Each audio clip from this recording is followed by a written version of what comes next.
ನಮ್ಮ ಇಂಡಿಯಾದಲ್ಲೂ ಸ್ಪೆಷಲ್ ಎಫೆಕ್ಟ್ಸ್ನ ಒಂದು ರೇಂಜಲ್ಲಿ ತೋರಿಸ್ತಾರೆ. ಹಾಲಿವುಡ್ಗಿಂತ ನಾವೇನು ಕಮ್ಮಿ ಇಲ್ಲ ಅನ್ನೋ ಥರ. ಮುಂಜೆ ಈ ಸಿನಿಮಾದಲ್ಲಿ ಏನೇನು ಕಷ್ಟ ಅನಿಸುತ್ತೆ, ಏನೇನು ಇಷ್ಟ ಅನಿಸುತ್ತೆ ರಿವ್ಯೂ ಮಾಡೋಣ.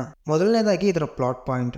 ಬ್ರಾಹ್ಮಣರಲ್ಲಿ ಹುಟ್ಟಿರುವಂಥ ಮುಂಜಾಯಿ ಅವನಿಗಿಂತ 7 ವರ್ಷ ದೊಡ್ಡವಳಾದಂಥ ಮುನ್ನಿನ ಪ್ರೀತಿ ಮಾಡ್ತಾನೆ. ಪ್ರೀತಿ ಮಾಡೋದು ಮುಂಜಾಯಿ ಅವರ ತಾಯಿಗೆ ಗೊತ್ತಾಗಿ ಅವನ ತಾಯಿ ಅವ್ರ ಪದ್ಧತಿಯ ಪ್ರಕಾರ ತಲೆ ಬೋಳಿಸ್ತಾಳೆ. ಒಂದು ವಾರ ಆದ್ಮೇಲೆ ಮುಂಜಾಯಿ ತಂಗಿನ ಕರ್ಕೊಂಡು ಅವ್ರದೇ ಜಾಗ ಆದಂತ ಚಿಟಕವಾಡಿಗೆ ಕರ್ಕೊಂಡೋಗಿ ಅವನ ತಂಗಿನ ಬಲಿ ಕೊಟ್ಟು ಸ್ಪಿರಿಟ್ ನ ಕರ್ಸ್ಕೊಂಡು ಮುನ್ನಿನ ಪಡಿಬೇಕು ಅನ್ಕೊಂತಾನೆ. ಬಟ್ ಆ ಗಿಡದ ಕೆಳಗಡೆ ಕಾಲ್ ಜಾರಿ ತಲೆ ಹೊಡ್ಕೊಂಡು ಸತ್ತೋಗ್ತಾನೆ.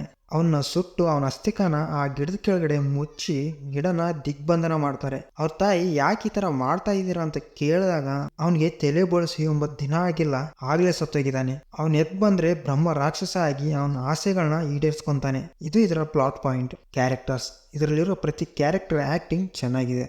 ಬಟ್ ಬಿಟ್ಟು ಕ್ಯಾರೆಕ್ಟರ್ ಆರ್ಕ್ ಫಿಯರ್ ಇಂದ ಫಿಯರ್ಲೆಸ್ ಆಗೋದಕ್ಕೆ ತುಂಬಾ ಲೆಂತಿ ಅನ್ಸುತ್ತೆ. ಅವನಿಗಿರುವಂತ ಫಿಯರ್ ನೋಡೋದಕ್ಕೆ ನಮ್ಗೆ ಕೋಪ ಬರುತ್ತೆ. Story fun or visual story ಚೆನ್ನಾಗಿತ್ತು. ಇಷ್ಟ ಆಗದೆ ಇರೋದು length of the story. 2 hours ಇದ್ರು ಬಿಟ್ಟು ಆರ್ಕಿಂದ ಸ್ವಲ್ಪ ಲೆಂತಿ ಅನ್ಸುತ್ತೆ. ಇದರಲ್ಲಿದ್ದ ಮುಂಜೆ ನೋಡೋದಕ್ಕೆ ಲಾರ್ಡ್ ಆಫ್ ದ ರಿಂಗ್ಸ್ ಅಲ್ಲಿರುವಂತ ಗುಲುಮ್ ಕ್ಯಾರೆಕ್ಟರ್ ತರ ಇದೆ.